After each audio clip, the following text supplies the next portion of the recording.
Welcome to episode one of the Variety Show. My name is Joseph. This is Randy. And this is a show about literally anything and everything. So, this is what we're here to discuss today. So, we're going to start off with a little introduction from Randy. So, Randy, who are you? And tell us a little bit about how you spent your week. Well, my name is Randy, and I spent my week working. I work in sales, business to business sales, and I'm pretty good at it. And I had a really good week. And I bought myself some new glasses, sent pictures to all my kids, and pretty much only one of them liked them. I did get an interesting response from my daughter, who said, "You didn't order those, did you?" And I was like, "No, I bought them. They're geek feet."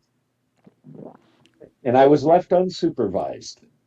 And her text response was, "Damn it, don't do that again." So yeah, that was kind of I got a good laugh out of that.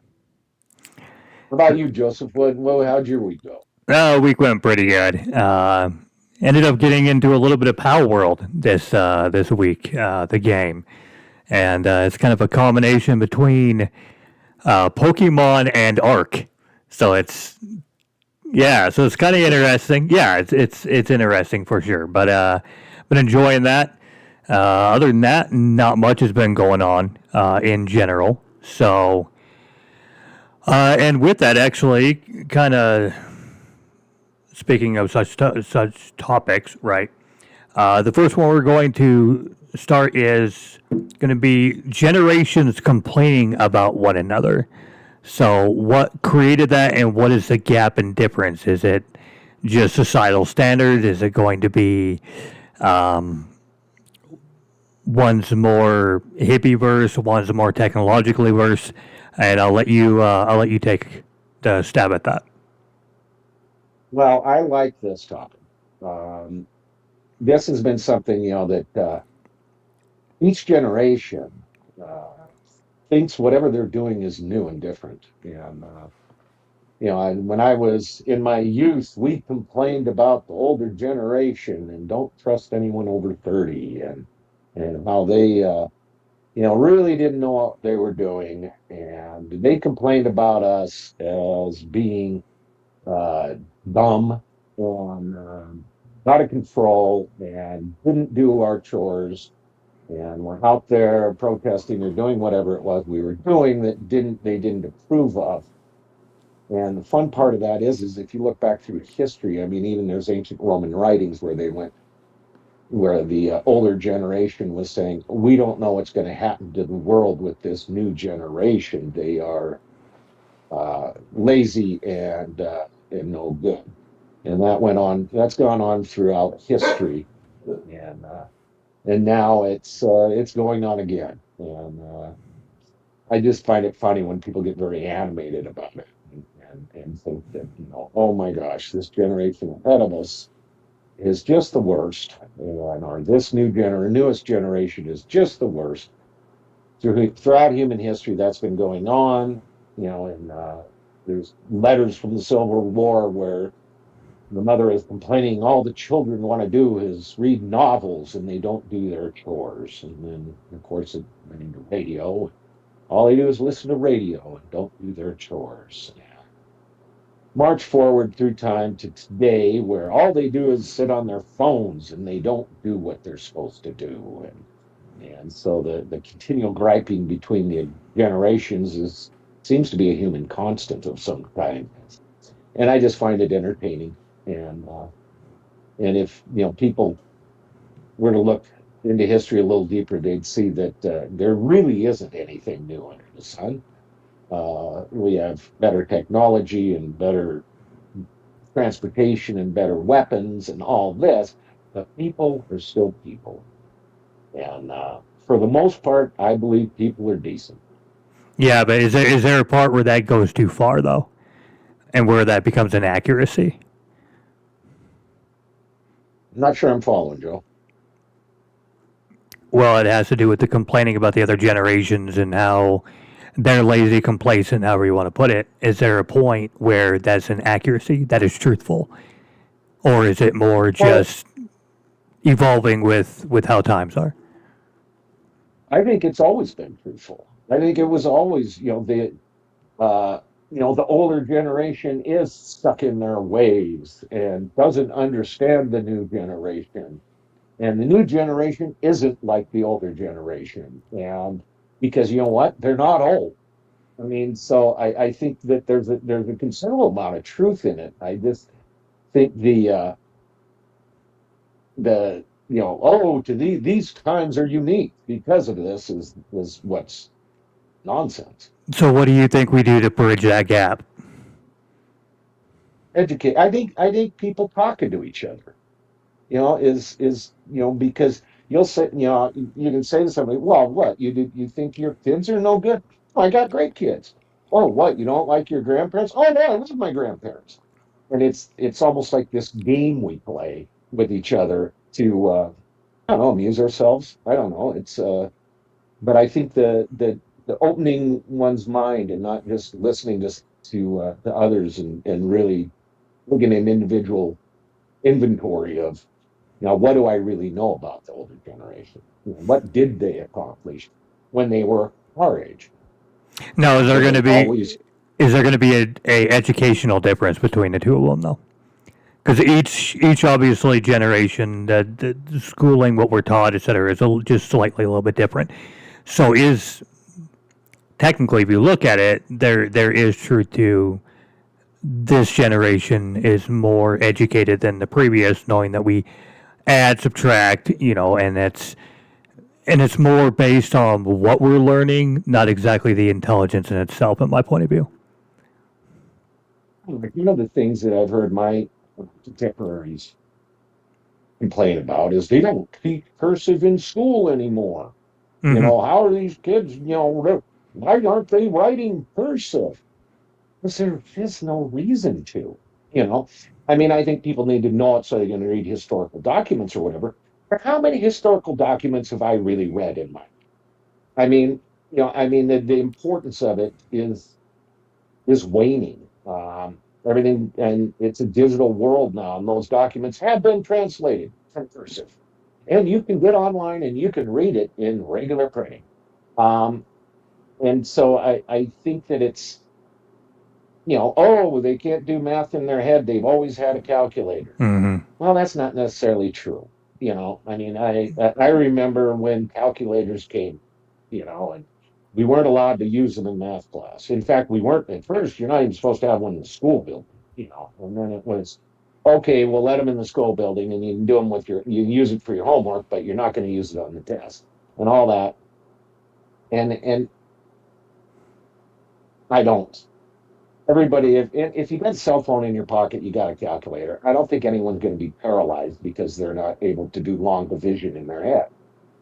So it's But speaking of that, though, so for an example, like we have phone numbers, right? So speaking of cell yes. phones being at the run end there, so when I was younger, and you also, right? There are some Hmm. generations that are not going to know this, but I used to know every single. If there was 50 contacts I knew every single one of them. So is that a bad effect, or is it just it's just the way that it is? Like, do you feel Um, like it's affecting memory? Because it doesn't feel like people are not able to remember things the same way just because it's not necessary. So the better question is, are we lacking that intelligence, or is it just because it's not required? There's no reason for us to develop that skill. I if I get picked up by the police and they're giving me one phone call, I don't know if I have a single phone number memorized anymore. Mm-hmm. And I used to, like oh, I know all my friends' phone numbers and all my family members' phone numbers, and they were all committed to memory. Interesting little factoid I heard one time about Einstein is someone asked him what his phone number was. He opened up the phone book, he looked it up, and gave them his phone number. And they said, "He's man as smart as you doesn't have his phone number memorized." He said, "I don't memorize anything that I can look up somewhere else." And he was trying to efficiently use that massive brain of his uh, and he was only storing information in his memory that he knew and he knew alone. You could look it up. He didn't bother memorizing it.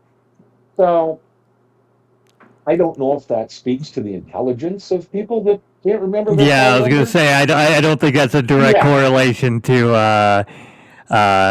yeah, that's I will never in a million years even try to compare myself to the brilliance of Einstein. So yeah. and he didn't bother to memorize phone numbers. So I don't know how important it is. I think that's an example that we will all exempt ourselves as society personally, but um, that and Newton. So Yeah. so speaking of that, let's kind of throw into the next um, topic that I'm more excited to talk about. Obviously, is going to Okay. be we have the James Webb Telescope. Right, it is one of the coolest technological advances out there. Right.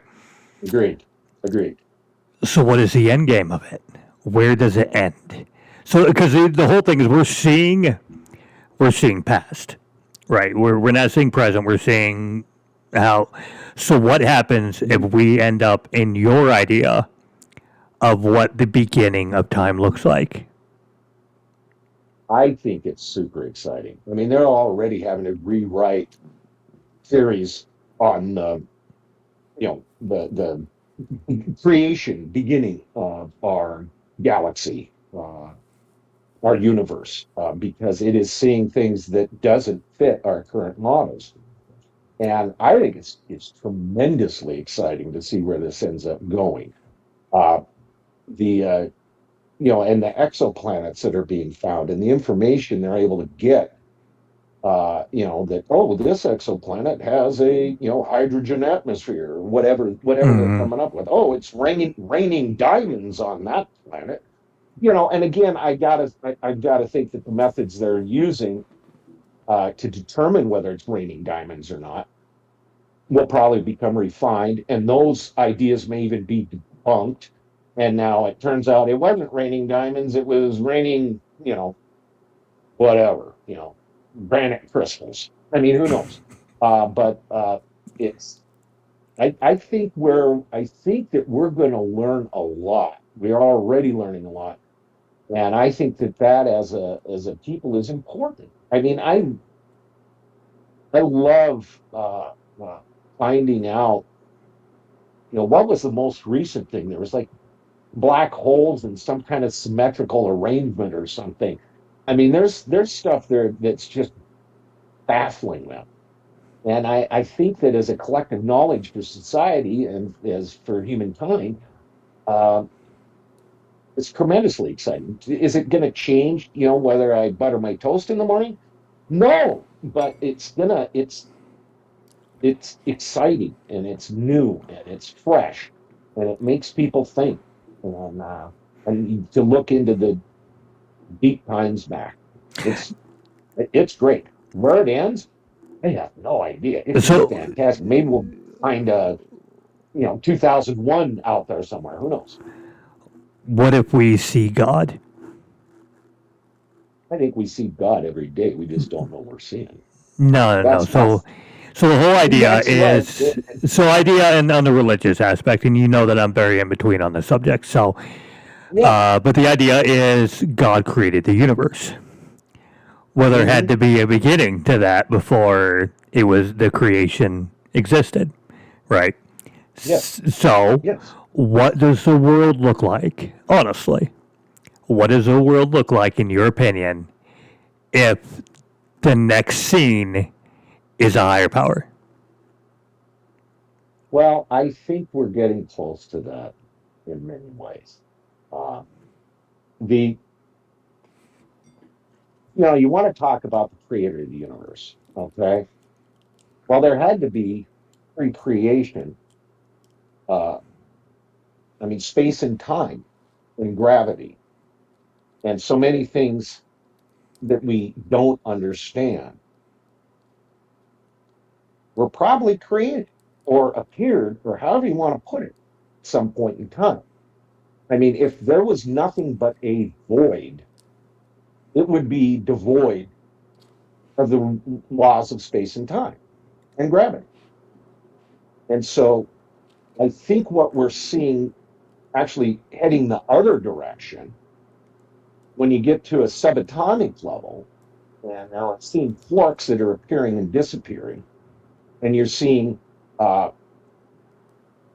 just that there's atomic force. Okay, there's this thing that's called atomic force, and it means that I can't pass my hand through the computer screen Mm. because atomic force keeps it from happening. It's not explained, it's not understood, it's not done. Everything is roughly 99% or air, nothingness.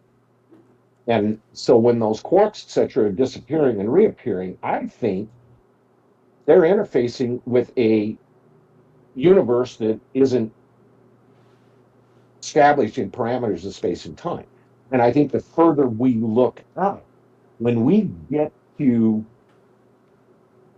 Big Bang, when we get to when this all started, I think what's going to be seen is going to be mind-boggling because it's that space-time border, that boundary of a universe that's ruled by space-time and a universe that isn't.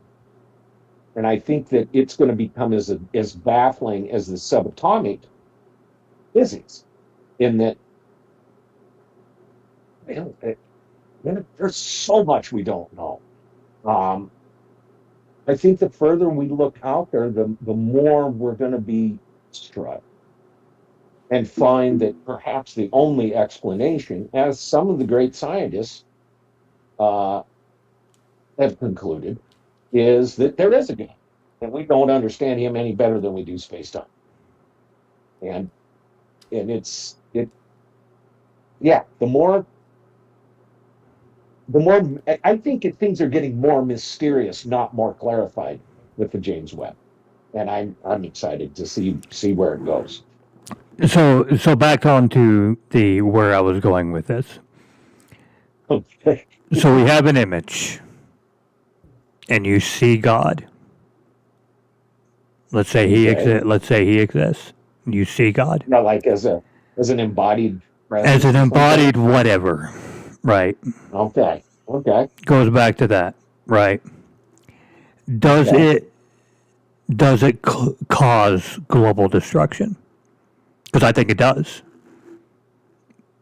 Now I want to hear that. Well, so you How do think you about think that causes global destruction? because there's so many religions, right? So many perspectives, Okay. so many belief structures, right? Yeah. Regardless of what one aligns with what, it doesn't really matter. The idea is it is solid proof, right, through actual seeing through time that this is X, this is it, right? Mhm. I think that it will cause, let's say it's a singular religion gets proven, doesn't matter what one, just say the one gets proven, right? Yeah. So now everybody's belief structure is wrong, right? So that causes a chaos. Yeah, so it causes a collapse of all the systems. So let's say it's, for an example, let's say we see Buddha, for an example. Okay. Well, now Christianity's fucked. So now what? You see what I'm saying, though? Because I see what you're saying. we are very quick to but I- turn on. We're very quick to turn on. Wars are fought off of this. Blood is shed off of the idea of God, right? You cannot say because we're in a perspective civilized society, right, that it is not. Fuck, we go to war because how a dude wants to dress. I mean, so saying that the religion wouldn't be a downfall is not a far stretch. No, it isn't a far stretch, and I think people are particularly in a religious fervor, are able to commit extreme atrocities. We have throughout history. I think that it would be. I mean, if the James Webb telescopes focuses back 5 billion years, and Buddha is sitting there cross-legged in a robe. I mean, come on, man. I mean, No, but I there's think that one of the arguments for God is that every single culture no matter how primitive or advanced, has some kind of theological system. Mm-hmm. They believe in ancestor worship or tree worship or whatever, whatever is working for them. And it, but I think what could be realized is the existence of a creator, of a deity. And I think it would still be up to us to interpret it. And I'm sure every particular bent of religion would be able to say, "Oh no, I know that. That's ours. That's ours." And no, no, no, no, it isn't. It's ours. And then they start fighting. That proves my religion. No, you're wrong. That proves my religion. And yeah, I could. We're this close to destroying ourselves pretty much all the time. And so, Now, yeah, a little push like that, we could end this. Yeah, now, obviously, because the higher power is going to see and dictate, right? So this is a fun extension onto this, right? right. What if the image is shown and the only image that you see reflecting back is yourself? I think that could be. I think that could be accurate as well. We are created in his image and likeness, and that's true in a couple different versions of major religions. And so I think what we would be reflected to us, I think the spirit of God is shown in humans, and I also think the spirit of evil is as well. I think that it becomes a self-idolizing because it's hard. You'll be in a position, right? Because you're only seeing what is being allowed to show. So if I look at the picture and I see me, you look at the picture and you see you, right? Yeah. There's no proof that me seeing me that you're not seeing me also, right? So I see it becoming a self-idolizing society where everybody becomes the chosen one to an extent, and we all run around thinking we're God. I don't know if that would be that terrible. I mean, if you're a bossy God, and I'm going to tell you, no, you're not God. But I think if we could see God in ourselves, it'd be possible for us to see God in others, and it No, might bring around wildly God, peaceful and see God. joyous and happy. I mean, we're just doing, for I instance, mean, come on, really? Like, hey, if there's a God in all of us, I think there's a devil in all of us. That's for sure. But as for yeah, oh no, I think it'd be interesting because I think it's very possible if it actually does. If religion does exist, like I said, I don't care if all of them exist or one of them exists or none of them exist. I really don't care, right? But the idea that if the James Webb Telescope gets to the point where it surveys that time frame, it will be interesting, and it will shake not only the religious but the scientific. I think yes, and I think both are being shaken right now. Mm-hmm. I mean, let's face it. If there's okay, we believe in an infinite universe, Mm-hmm. so that means an infinite number of galaxies and an infinite number of solar systems and an infinite amount of planets. Mm-hmm. And how arrogant is it to think, oh well, we're the only planet that was able to survive life? Oh no, they found was it I think I mean, 20 million planets that can sustain life. yeah.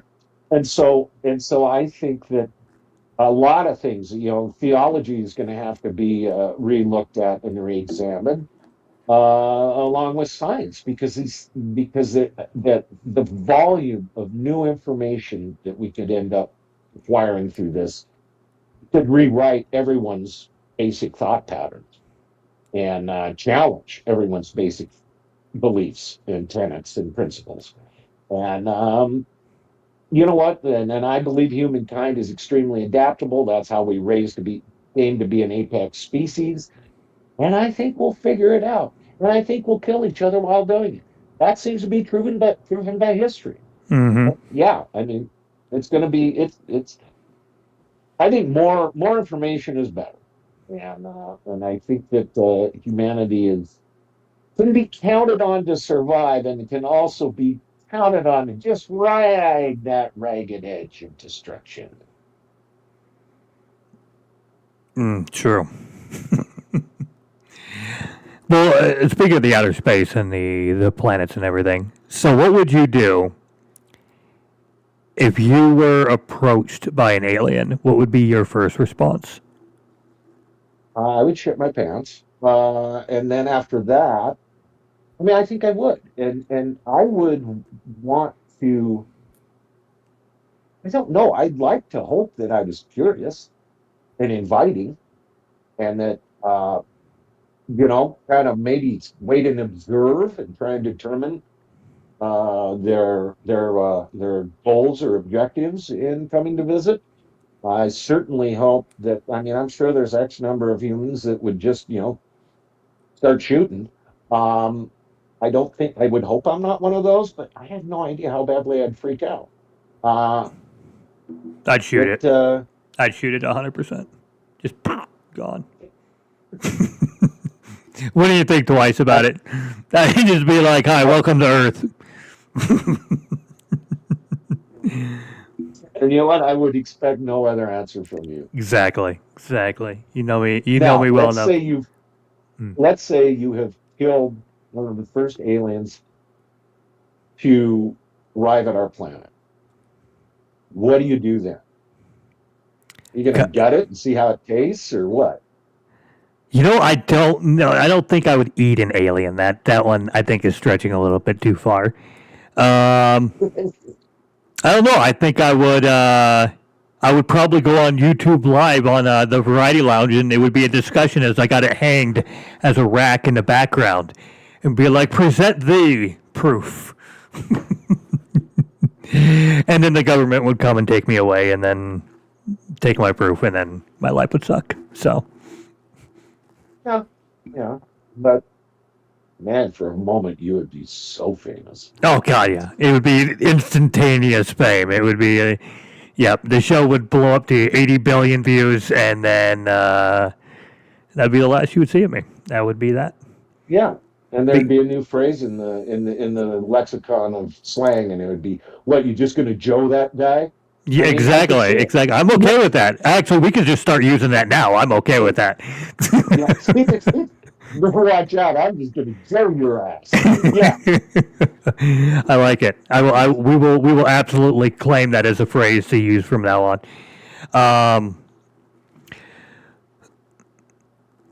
No, I genuinely would. I would start a galactic war, literally, unintentionally, just by me being an arrogant asshole. Literally, it would be. I think it'd be fantastical.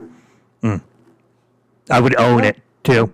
I would be like, I'd be out there and just be like, you know what? I'll do it. Just give me a minigun. Let's go. yeah.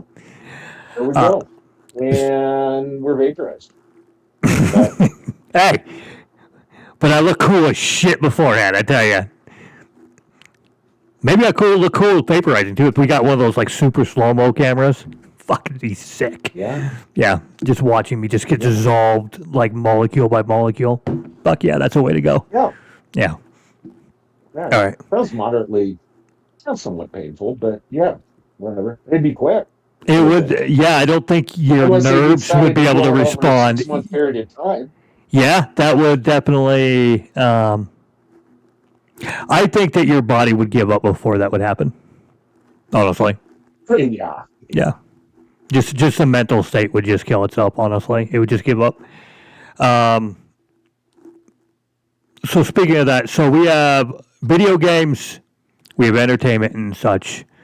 So when I was growing up, right? So when I was in high school, going into college, video games started to be somewhat popular, right? Not mainstream, but picked up interest compared to previous days of Pong and shit like that, where it became more of a advancement than it did entertainment, right? So when when I was in my 20s, I was what they call a closet gamer. I didn't game as much as we all do in today's society now, right? But at the end of the day, I like to click on my little Nintendo or whatever the hell I was playing, right? And Hmm. enjoy a little video game, a little bit of Mario, a little bit of Mario Kart, something a little bit fun. Yeah. Where do you think we go next? Because obviously we have an advances beyond that. We I think we've previously discussed just on our own time about virtual reality. So in your idea, what does a virtual world look like? Well, as far as virtual reality goes, I think that could be, a wonderful gaming experience. I mean, absolutely. Uh, I think it could be extremely valuable in engineering and science. I think that it could be an extremely useful tool. I actually see augmented reality uh, as possibly the next big phone in your pocket Hmm. thing. You know, you've got on the glasses or whatever, and you have a stream of data or information that you can check. You want to, the engineer can envision uh, the plumbing in a building, or whatever it is that a high rise building can be. You can envision it and run tests and whatever while on site. I mean, and I think it would be, I mean, look at Pokemon Go. I mean, that's an augmented reality of sorts Mm-hmm. that was wildly entertaining and wildly successful. Uh, Well, think of what it can do and to it, the and it, architecture department or oh architecture God, itself. yeah, Like that would be insane. Like you're wanting to uh, develop a look for your business, right? And you're able to augment together, and you can move pieces and visions, and I think I think architecture will be put back on the map after that. It's kind of been I guess a receding. It's just not what it used to be, right? The better yeah. I'm question not. the better question Go is, on. does AI interject that? Does I AI, think with the it, way that it's programmed, interject our own, what would you even call it, imagination, way of develop our own developing?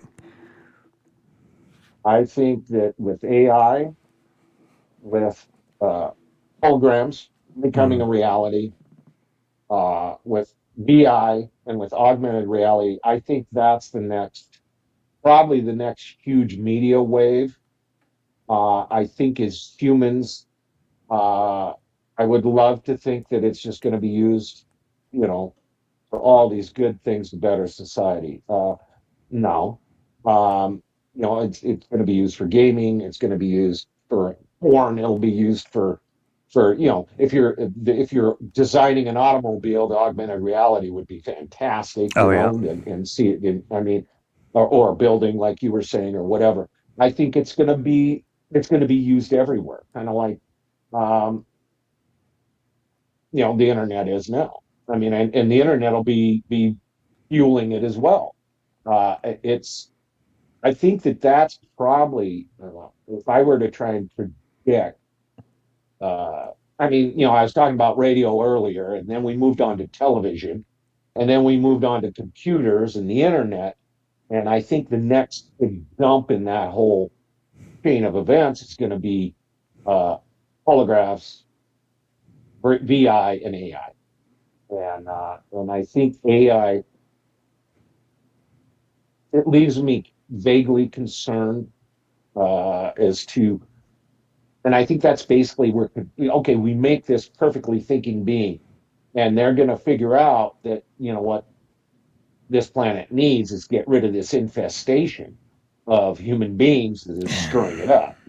I mean, I mean, it That's so far fetched. AI. I can't get on that train with that. Just What, we, seeing Buddha in the James Webb Telescope, is it? because well, and that is because we're actually seeing continually in the past. That's actually a possibility, right? And Okay. a something that we created, not that created us, something that we created as mankind, right? Yes. That has a coding that is told what Hmm. to do, and then all of a sudden now it has the ability to differentiate emotion because that's what it would take, right? It would take a version of code to be able to not only emulate but understand emotions, stress factors, anxiety, depression, loss, gain, right? And be able to fully understand that and then reproduce an emotion that is trying to simulate. I don't think that we ever get to. I know we all look at the Terminator and go, "Oh, the fucking end of the world is we're fucked," but no, that's not it. And yeah, It's not. I have zero fear of AI, just because I know that we have very brilliant people working on this. But I think that the main development and what it's being used for and what they're trying to use it for uh, is shit like it's being used right now, like ChatGPT, right? It yeah, can write a thesis, it can write a song, it can generate a picture of Arnold Schwarzenegger holding daisies, right? It can, yeah. whatever the case may be. And thinking that it's going to have this turn against my creator perspective, and I just don't see it. I don't see it ever happening. Even if it becomes sentient, I think that it might be an isolation, right? Where it goes, yeah, we're gonna go over here because y'all are fucking idiots, and we're gonna create a better civilization. But I don't think extinction would ever be part of their process, just because we did create them. If anything, they just go just like we do, right? We create and make it better. We don't shit on what's below us, right? We make it better and then thank whatever Einstein or for an example, and look down on, or look up to that and say it's because of this that we advanced to this point, right? And if we are going to create something that is emotionally intelligent, I don't think that its main goal of eliminating its creator is going to be its main focus. I don't see that being probable, especially with it being smarter than us. You brought up an interesting point that made me think, what part of sentient has to include emotion? Hmm. I mean, I would think qualify as sentient, there needs to be some feelings. And we don't understand our feelings. Hmm. I mean, maybe we do, and I'm just ignorant. No, we Okay. don't. Uh, you know, but uh, and so I think that might fall into a category of I don't know if AI can feel love or feel hate. Hmm. And I don't know how you could code that in there. You could code behaviors that would imitate that, Hmm. but does that qualify as, you use the term emotional intelligence? Would it be capable that they could have emotional intelligence? But again, I think it could be coded in to be emulated, Hmm. simulated, but that feeling of love or that feeling of awe or with that feeling of hatred or that those feelings that we have, I don't know if that could be. We understand now many animals have those feelings, Hmm. you know. And when I was a kid, it was like, oh, they're animals. They don't think, they don't feel, they're livestock. I mean, and we know better now, Hmm. you know. And I don't know if bundle of script, a bundle of code would be capable of having that. I think that's where the soul comes in. I think that's where the magic happens. Well, you're correct, You because I know, mean, we yeah, can code like if your eyes dilate, for an example. That's an example of, let's say, fear, for an example. So you're programmed to respond to a way that our body shifts or our tone shifts or our directional looking, whether we look right, up, down. There's so many different body language indicators when it comes to what we're thinking, whether we're stressed, whether we're happy, whether we're sad, etc. Right? And I think that the programming would be designed to respond to what it is programmed to see, right? And I think that's where our emotional programming would be. It wouldn't be it feeling emotion; it would be it responding to emotion. So, and that's why it I would don't. be. Yeah, that's why I don't fear it. I don't. It's not going to be able to replicate it. It's going to be able to respond to it. It could imitate it, but it's not going to have, that overwhelming feeling of I have to protect myself and those others like me from this threat, and I have to do it at any cost. Yeah, I it's mean, not like it's that's thinking you're a yeah, bully because you looked a certain direction. For an example, I don't see that. So yeah, I don't have any fear of AI. I am curious how far we take it, right? And that more of what I have a fear of, but actually taking over the world, I think is just ridiculous, and it's a fun thought, right? We got the Terminator age. Mankind has this obsession with having this ultimate destruction where we have to save our planet and our existence and our civilization, and we go to war with machines. That's a cool ass thought. Fuck yeah, I'd jump right on that plane, right? But for it to actually be created with that being in mind, I think it's a far stretch. tell you what, do you think it's possible that the military isn't actively investigating how AI can make them more efficient at killing others? Oh yeah, 100%. I mean, Oh yeah, yeah, yeah. I mean, it's. I think it's another tool in the kit for good or for evil, and we keep getting these tools, and we keep using them for good and evil. And I think it's another one of those, and I think it could be incredibly powerful. Uh, my concern too is one of the things you hear, well, AIs are going to make uh, human beings superfluous. Like Wally. Oh, yeah. what are we going to do with ourselves? We're just going to let AIs do everything. Um, and I don't see that either. I think it could be uh, as AI rolls out and starts doing more and more and more. I think there's going to need to be a societal adjustment as far as people will lose their jobs. You know, you know what? There will be new jobs for people to have with AI because that can become such a huge industry. And you God only knows. I don't have the creative juices to hook up what it could be used for, but I think the potential is much endless. I mean, but as soon as it comes to, I wouldn't want an AI to be the jury and judge in a trial where I'm in. I think there's going to be human components uh, that are important to justice. There's going to be human components that are important to maintain in a lot of parts of this society.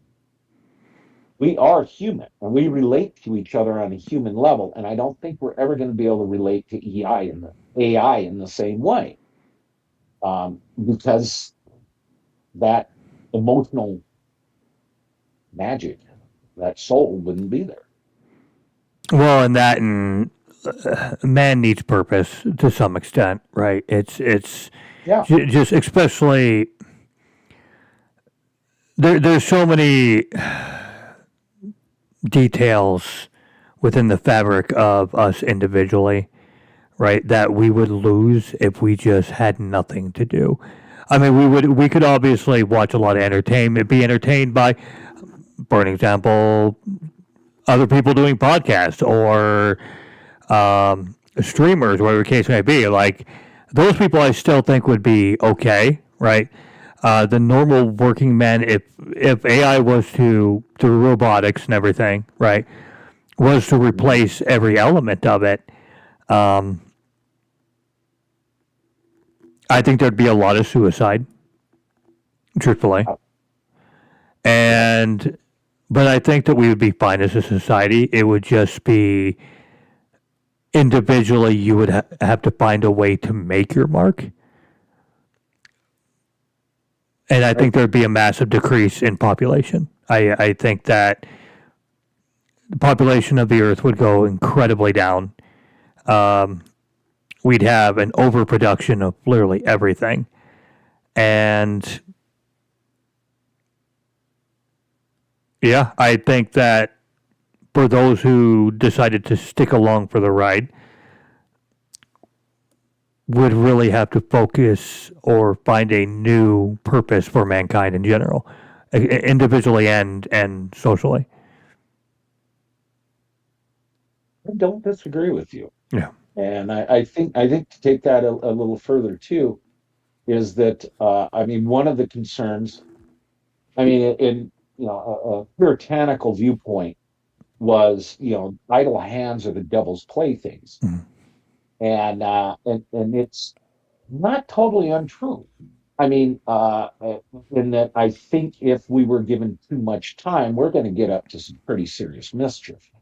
Uh, but I also think that as far as like art and creativity, creation of art, I think it's still an I could see being able to imitate art, but not truly, that piece of art that moves you deeply inside. They could approximate it, but it wouldn't move you. I think the human element within a story or a motion picture or a book or a painting or a sculpture or a whatever you want to, a poem. I mean, ChatGPT can write a fabulous poem, but to some degree, it's still an imitation of a poem. Mm-hmm. It doesn't have Robert Frost's soul in it. I mean, uh, uh, it doesn't have that emotional maturity and those emotional experiences that we can all connect with on a deep level. And approximate it, I don't think it could do that because that's something that requires a human spark. That's my opinion. Well, And no, and as far as what the end road of AI looks like, again, it's really hard to say. I think it's going to become an extremely powerful tool that we add to our toolkit. no, and I agree with you, and I think it's going to be. Yeah. I'm excited to see what it brings, just because kind of everything we were discussing earlier. So if you were to integrate AI, think of it like kind of like Iron Man, right? And that's kind of how I view it, right? Is our AI is going to be Jarvis, right? Where it Yeah. works intertwined within our world and its world, with being able to actually have a conversation, to be able to interact, but it never views itself as yours or its self master. Essentially, it views itself as kind of like your sidekick in a way. And I think that's the direction that we would be more interested in moving towards then. I mean, and in the wrong hands, it could absolutely be a version of destruction. But I think for the modeled idea where we're looking at putting that, yeah, I think it's a really good thing, and I'm looking forward to seeing what another even 5 years down the road looks like. Yeah. And it's going to explode. It's going to be one of those things like, oh, we're mass producing automobiles. Oh, it's 20 years later and everyone has one. Yeah. I mean, you see them everywhere. I mean, it's going to be one of those things, I believe. But I mean, let's face it. If Doctor Evil were developing AI, it'd be scary. Yeah, it It'd would be be kind scary of like because Sonic, where you have that Doctor Robotnik. yes, yes, yes. I mean, it's and it's been, Isaac Asimov with the robot uh, books, was really took us down that road, and I think that's coloring all of our our viewpoints on it. But I've got a question for you too. Without that spark of humanity, Hmm. are they going to be, you said how they view themselves. Hmm. Do you think that's even an option with AI? Are they going to be without, true sentience? Are they going to be self-aware enough to have a self-identity? Is that a possibility? Mm,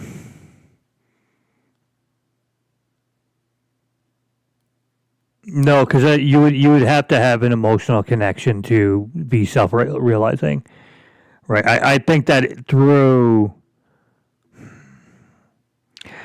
coding, right, and even if it's writing code on top of code, right, um, Right. it might write its own story,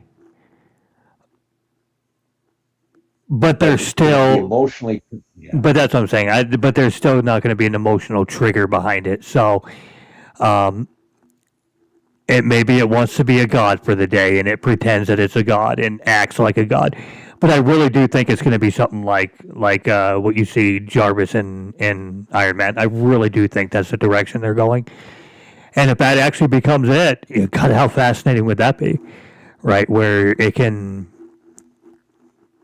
create, and even just through your augmented that you were talking about, right? Where you're sitting in your living room, you have a fantastical idea, and this AI that has knowledge of everything, right? Because it's connected to the web, has the ability to piece together your abilities and maybe even help you create what you were just lacking a little bit of this knowledge here, but because it was able to offer it to you, hell, it may actually make mankind more innovative just because it has the tools.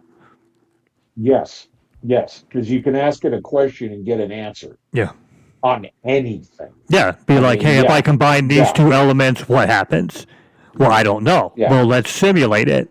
Boom. yeah, Oh, you just blew up the world. Congratulations. Sweet. Let's make it. yeah, You know? yeah, yeah, and I think that that's really accurate. Yeah. I mean, I think that it can put together two pieces of rope that haven't been put together before, Hmm. as far as streams of thought, but it's doing it off the existing knowledge that it has access to. And that Hmm. existing knowledge, I mean, the true innovation, true, you know, uh, society changing inventions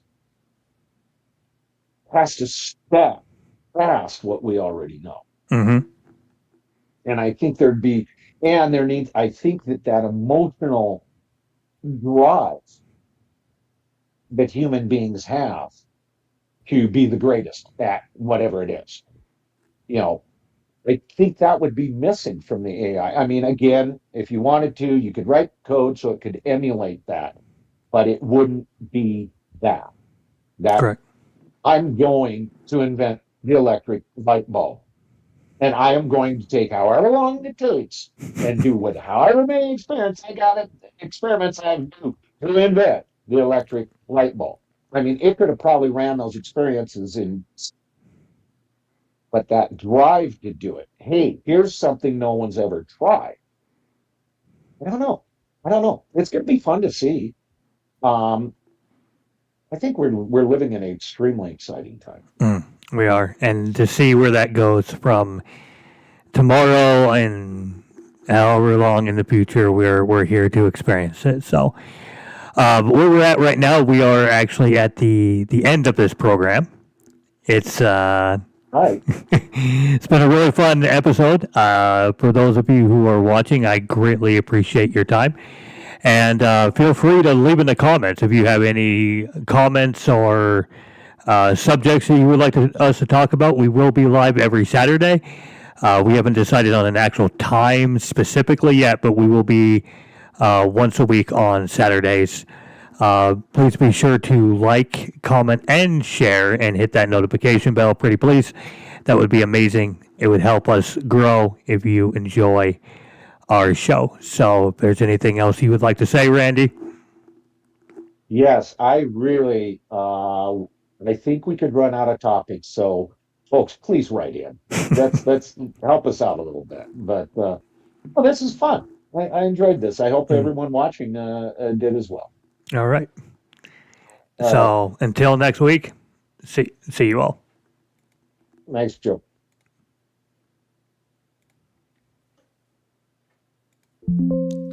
So, All right. I'm still here. yeah, Are we no longer, we're not live? let me make sure 100%.